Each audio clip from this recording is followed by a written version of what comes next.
اسموک، خواننده 20 ساله آمریکایی موسیقی رپ، به ضرب گلوله افراد ناشناس در یک منزل مسکونی در منطقه هالیوود هیلز لس آنجلس توسط سارقین مسلح به قتل رسید. به گفته پلیس لس آنجلس، تیراندازی در این خانه حدود ساعت 4:30 بامداد چهارشنبه به آنها گزارش شد و ماموران خود را به سرعت به محل رساندند. 11 صبح 18 فوریه هواپیمای پاپ در کالیفرنیا به زمین نشست و بعد از آن به سمت ایر بی ان بی که اجاره کرده بود در بیورلی هیلز رفت. پاپ قرار بود برای یک مسافرت 4 روزه به همراه دوست قدیمی خودش مایک دی در لس آنجلس باشد. همه چیز از آنجا شروع شد.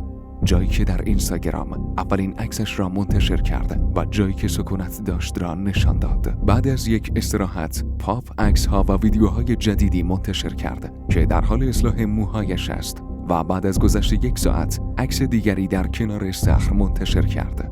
تا اینجای کار همه چیز نرمال به نظر می رسید، ولی پست های بعدی در اینستاگرام مایک باعث شروع این دومینوی تراژدی برای پاپ شد. عکس هایی با بسته های پول نقد که پاپ و مایک دی در ساعت 4 بعد از ظهر منتشر کردند. در عکس هایی که مایک منتشر کرد، در نگاه اول به نظر مشکلی وجود نداشت، ولی در این سری عکس ها که در حیاط خانه گرفته شده بود، در یکی از آنها پلاک خانه قابل نمایش بود و فقط شماره اول آن مشغول بود. اگر کسی به دنبال پاپ بود، کافی بود که از طریق پیدا کردن عدد اول بین 1 تا 9 آدرس اصلی خانه پاپ که آنجا اقامت داشت را پیدا کند. برای یک خواننده رپ با سابقه که مقدار زیادی پول نقد و جواهر با ارزش در اختیار دارد، انجام این کار غیر قابل قبول بود و می توانست عواقب مرگباری را به همراه داشته باشد. در عکس‌های بعدی که از حساب پاپ و مایک منتشر شد، همه چیز عادی به نظر می رسید، ولی چشم‌های تیزبین شروع به وصل کردن این سرنخ‌ها و به دنبال رسیدن به خانه و آدرس او بود.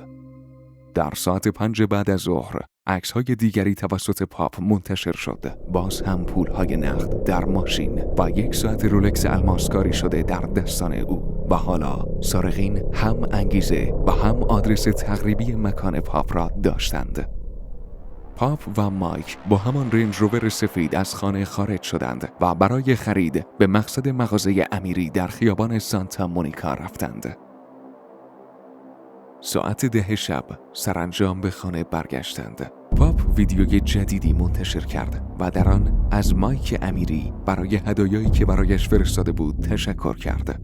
ولی متاسفانه این ویدیو به 3مین اشتباه و آخرین اشتباه مرگبار برای پاپ تبدیل شد که در آن آدرس کاملا دقیق محل پاپ بر روی پاکت‌های خرید درج شده بود. در ابتدا منیجر پاپ متوجه این اشتباه شد و به وی اطلاع داد که ویدیو و عکس‌ها را پاک کند، ولی فارغ از اینکه 2 نوجوان که عضو یک گروه گنگ معروف به نام هوور در لس آنجلس بودند، از قبل صفحه پاپ را زیر نظر داشتند. سوابق ضبط شده تلفن همراه سارقین جوان نشان می‌دهد که آنها در اواسط شب شروع به جستجو و پیدا کردن آدرس از طریق نقشه می‌کنند و سرانجام تصمیم می‌گیرند که دست به کار شوند. در حالی که در ساعت 1 بامداد پاپ و مایک آنجا را برای رفتن به استودیو و ضبط آهنگ جدید ترک می‌کنند، افرادی در حال نقشه کشیدن برای سرقت از پاپ هستند. دوربین‌های اطراف خانه نشان می‌دهد که ساعت 2:30 شب یک BMW سیاه محل پاپ را زیر نظر دارد. بعد از این آنها محل را ترک می کنند و 2 نفر دیگر را برای کمک در این سرقت همراه خود اضافه می کنند. آنها تصمیم می گیرند که ماشین خودشان را برای برگشت و انجام سرقت عوض کنند. در نهایت ساعت 3:30 شب پاپ و مایک استودیو را ترک می کنند و به همراه دختری به نام امیلیا روز بدون اطلاعی از رویدادهایی که در شرف وقوع هستند به سمت خانه بازگشتند. در این ویلا پاپ به همراه امیلیا به اتاق خواب اصلی و مایک به اتاقی در طبقه پایین می روند. در همان زمان سارقین آگهی فروش خانه‌ای که پاپ برای مدتی آن را اجاره کرده بود را در وبسایتی در اینترنت پیدا کرد و از طریق عکس‌ها اطلاعات کامل برای دستبرد زدن را داشتند و حدس می‌زدند که پاپ در اتاق خواب اصلی است. سرانجام این 4 نوجوان با یک ماشین اینفینیتی به سمت آدرس بازگشتند. بعد از گذشت 20 دقیقه شرایط را برای سرقت مناسب دیدند. امیلی متوجه صداهای مشکوک از بیرون می شود، اما قبل از اینکه بتواند واکنش خاصی نشان دهد اتاق توسط 3 مرد نقابدار محاصره شده بود و این در حالی بود که 2 نفر دیگر به حمام رفته بودند تا با پاپ روبرو شوند. سارقین از پاپ خواستند که ساعتش را در بیاورد که پاپ همین کار را انجام می دهد، اما ناگهان تصمیم می گیرد که با سارقان درگیر شود که این مسئله موجب شلیک اولین تیر به سمت سینه پاپ می شود. در حالی که پاپ بر اثر برخورد تیر از پا در می‌آید، سارقین وی را لگدکوب می‌کنند. وی برای فرار کردن بلند می‌شود و به طرف پله‌ها می‌رود، ولی سارقین 2 تیر دیگر به کمر پاپ شلیک می‌کنند. در حالی که سارقین از خانه خارج می‌شوند، مایک که با صدای شلیک گلوله‌ها از سالن طبقه پایین به پله‌های اتاق پاپ می‌رسد، در حالی که دوست صمیمی و دیرینه خود را غرق در خون می‌بیند. با 911 تماس می‌گیرد. Hello? Hello? I'm gonna tell them to wait for LAPD. در نهایت آمبولانس 20 دقیقه بعد از تماس مایک میرسد و پاپ را به بیمارستان میرساند که پاپ درست 1 ساعت بعد جانش را بر اثر شدت جراحات و خونریزی از دست میدهد.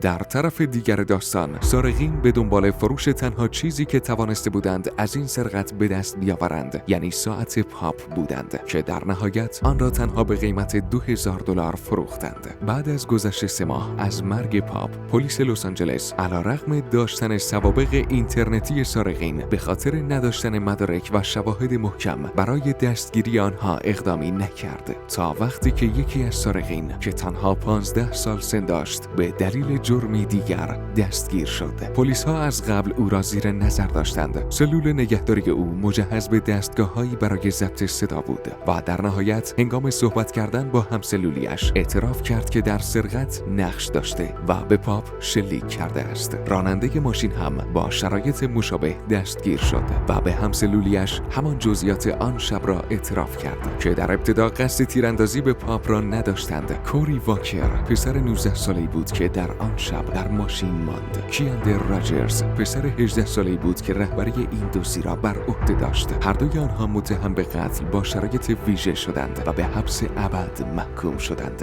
2 جوان 17 ساله و 15 ساله متهم به قتل و سرقت تا به امروز به دلیل زیر سن بودن نامهایشان فاش نشد. این ویدیو در اینجا به پایان رسید. یادتون باشه اگر ویدیو رو دوست داشتید ما رو لایک کنید و نظر خودتون رو با ما به اشتراک بذارید و برای حمایت از ما حتما ما رو سابسکرایب کنید.